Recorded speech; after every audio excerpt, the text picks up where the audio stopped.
നമസ്കാരം. 54 ഇന്ത്യക്കാർ പല വിദേശ രാജ്യങ്ങളിലായിട്ട് വധശിക്ഷ കാത്ത് കിടപ്പുണ്ട് എന്ന് പറഞ്ഞിട്ടൊരു റിപ്പോർട്ട് ഇപ്പോൾ നിലവിൽ പുറത്തു വന്നിട്ടുണ്ട്. എത്രത്തോളം ശരിയെന്നൊന്നും അറിയില്ല. മിക്കവാറും അത് ശരിയാവാനുള്ള സാധ്യത ഞാൻ കാണുന്നുണ്ട്. അത് മാത്രമല്ല, അതിലെ അംഗങ്ങളുടെ എണ്ണം അത് വർദ്ധിക്കുവാനുള്ള സാധ്യതയും ഞാൻ കാണുന്നുണ്ട്. ലോകത്തിൻ്റെ പല കോണുകളിലുള്ള രാജ്യങ്ങളായിട്ട് 54 ഇന്ത്യക്കാരാണ് വധശിക്ഷ കാത്തു കഴിയുന്നത്. കാരണം ആ രാജ്യത്തെ നിയമമനുസരിച്ചുള്ള പരമാവധി ശിക്ഷ ആയിരിക്കണം അതൊക്കെ.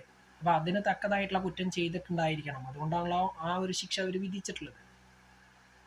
ഏതൊരു രാജ്യത്തായാലും ആ ശിക്ഷ നടപ്പാക്കിയാൽ നമുക്ക് ചോദ്യം ചെയ്യാൻ കഴിയില്ല എന്നുള്ളതാണ് വാസ്തവം. കാരണം എന്താ വെച്ചാൽ ഓരോ രാജ്യത്തിനും അതിൻ്റേതായിട്ടുള്ള നിയമാവലിയും ശിക്ഷാവിധിയൊക്കെ ഉണ്ട്. അപ്പോൾ അത് നടപ്പിലാക്കാൻ ആ രാജ്യങ്ങൾ തയ്യാറാണ്. അല്ലെങ്കിൽ അത് അനുസരിക്കാൻ തയ്യാറുള്ളവർ ആ രാജ്യത്തേക്ക് പോയാൽ മതി എന്നുള്ളതാണ് വാസ്തവം. എന്തിന് നമ്മൾ തന്നെ അനധികൃതമായിട്ട് ഇവിടെ കയറി കൂടിയിട്ടുള്ള ബംഗ്ലാദേശികളെ പറഞ്ഞയക്കുന്നില്ലേ കേരളത്തിൽ നിന്നടക്കം? അതെന്തുകൊണ്ടാണ്? നമ്മുടെ രാജ്യത്തേക്ക് അനുമതി കൂടാതെ കയറി കൂടിയത് കൊണ്ടാണ് നമ്മൾ ഇവിടുന്ന് പറഞ്ഞു വിടുന്നത്. ഈ അടുത്ത കാലത്ത് അമേരിക്കയിൽ നിന്ന് അനധികൃതമായി കയറി കൂടിയ ഇന്ത്യക്കാരെ പറഞ്ഞു വിട്ടിട്ടുണ്ടായിരുന്നു. പറഞ്ഞു വിട്ടപ്പോൾ അവർ കയ്യും കാലും ബന്ധിച്ചിട്ട്, അതായത് ചങ്ങലയാൽ ബന്ധിച്ചിട്ടും അതുപോലെ തന്നെ കയ്യിൽ കയ്യാമ വെച്ചിട്ടൊക്കെയാണ് പറഞ്ഞു വിട്ടിട്ടുണ്ടായിരുന്നത്. അതിനെ ഇവിടെയുള്ള കുറേ ആളുകൾ ചോദ്യം ചെയ്തിട്ടുണ്ടായിരുന്നു. അമേരിക്ക ചെയ്ത കാര്യം തെറ്റാണ്, അവരുടെ ആ നടപടി ശരിയായിട്ടില്ല എന്നുള്ളത്. പക്ഷേ അമേരിക്ക ചെയ്തത് അമേരിക്കൻ നിയമം അനുസരിച്ചുള്ള ഒരു ശിക്ഷാവിധി മാത്രമാണ് അവർ ചെയ്തിട്ടുള്ളത്.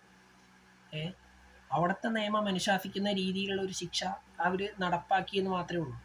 അവരുടെ നാട്ടിൽ അവരുടെ നിയമം അനുസരിക്കാത്തവരെ അവർ ശിക്ഷിക്കുന്ന പോലെ തന്നെ അവിടേക്ക് എത്തിയിട്ടുള്ള വിദേശികളെയും അവർ ശിക്ഷിച്ചു എന്നുള്ളത് നമ്മൾ അംഗീകരിച്ചു കൊടുത്തേ പറ്റുള്ളൂ. ഏതൊരു രാജ്യത്തായാലും ആ രാജ്യത്തെ നിയമത്തെ അനുസരിക്കാത്തവരെ ശിക്ഷിക്കും എന്നുള്ള കാര്യം നമ്മളൊന്ന് മനസ്സിലാക്കണം.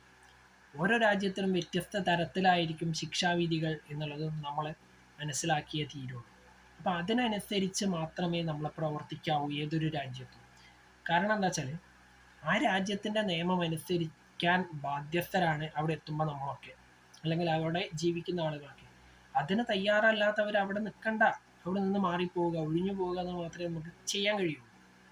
അതല്ലാതെ അവിടെ പോയിട്ട് തെറ്റ് ചെയ്ത് ശിക്ഷ നൽകാൻ പാടില്ല എന്ന് വാദിക്കുന്നതിനോട് ഒരിക്കലും നമുക്കൊന്നും യോജിക്കാൻ കഴിയില്ല. ഇനി ബാക്കിയുള്ളവർ യോജിച്ചാലും ഞാൻ യോജിക്കാൻ തയ്യാറുമല്ല.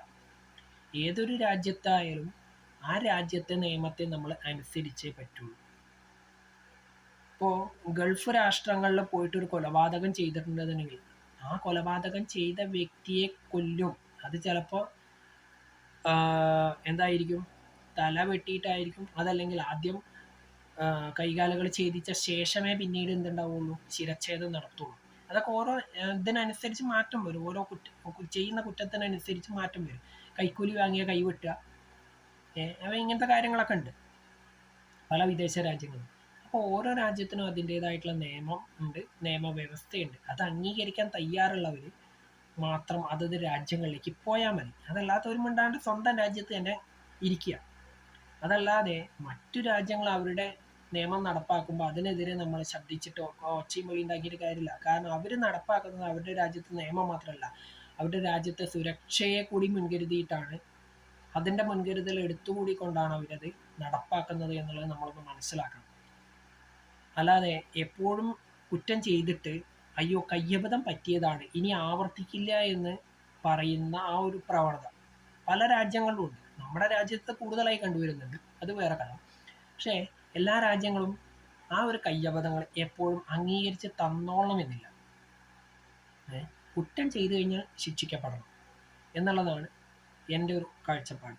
അതുകൊണ്ട് തന്നെ കുറ്റം ചെയ്യാതിരിക്കുക എന്ന് ആണ് ആദ്യം ചെയ്യേണ്ടത്. അല്ലാതെ കുറ്റം ചെയ്ത ശേഷം ശിക്ഷിക്കാൻ പാടില്ല എന്നുള്ള ആ ഒരു വർത്തമാനത്തോട് അല്ലെങ്കിൽ ആ ഒരു നിലപാടിനോട് ഒരിക്കലും യോജിക്കാൻ കഴിയുകയില്ല എന്നാണ് ഈ അവസരത്തിൽ ഞാൻ പറയുന്നത്. എന്ത് തന്നെയായാലും ആ 54 പേരിൽ എത്രയധികം ആളുകളെ ജീവനോടുകൂടി നമുക്ക് രക്ഷിക്കാൻ കഴിയുമോ അതിനുള്ള ശ്രമം നമ്മൾ നടത്തണം എന്ന് മാത്രമേ ഉള്ളൂ. നടത്താൻ മാത്രമേ നമുക്ക് പറ്റുള്ളൂ. നമുക്ക് ഒരു രാജ്യത്തെയും നിർബന്ധിക്കാൻ പറ്റില്ല എന്ന് കൂടി ഈ അവസരത്തിൽ ഞാൻ പറയുന്നുണ്ട്. കാരണം ആ രാജ്യം നടപ്പാക്കുന്നത് ആ രാജ്യത്തിൻ്റെ നിയമമാണ് എന്നുള്ളത് കൊണ്ടാണ്.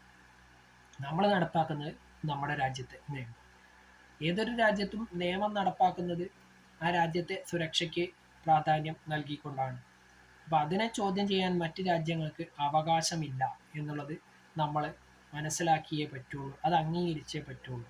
പിന്നെ ശിക്ഷാവിധി അത് ഓരോ രാജ്യത്തിനനുസരിച്ചും മാറ്റം ഉണ്ടാവും. ചിലപ്പോൾ കൂടിയിരിക്കും, ചിലപ്പോൾ കുറഞ്ഞിരിക്കും. ചെറിയ ശിക്ഷ വലിയ ശിക്ഷ എന്നൊന്നും പറഞ്ഞിട്ട് കാര്യമില്ല. ചെയ്യുന്ന കുറ്റത്തിന് ശിക്ഷ വാങ്ങാൻ തയ്യാറുള്ളവരായിരിക്കണം കുറ്റം ചെയ്യേണ്ടത്. മറ്റ് രാജ്യത്ത് പോകുമ്പോൾ മറ്റ് രാജ്യത്തെ നിയമത്തെ അനുസരിക്കാൻ കഴിയുന്നവരായിരിക്കണം അങ്ങോട്ട് പോകേണ്ടത്. അല്ലെങ്കിൽ പോവാതിരിക്കുക എന്ന് മാത്രമേ പറയാനുള്ളൂ. ഇങ്ങോട്ട് വരുന്നവരോടും അതേ പറയാനുള്ളൂ. ഇവിടുത്തെ നിയമത്തെ അനുസരിക്കാൻ തയ്യാറുള്ളവർ ഇങ്ങോട്ട് വന്നാൽ മതി, ഇല്ലെങ്കിൽ വരണ്ട.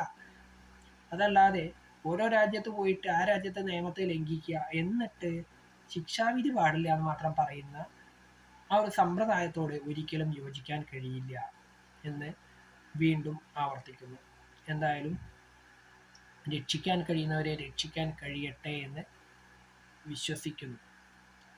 അതിനുവേണ്ടിയുള്ള പരിശ്രമം തുടരണമെന്ന് കൂടി അപേക്ഷിച്ചുകൊണ്ട് നിർത്തുന്നു.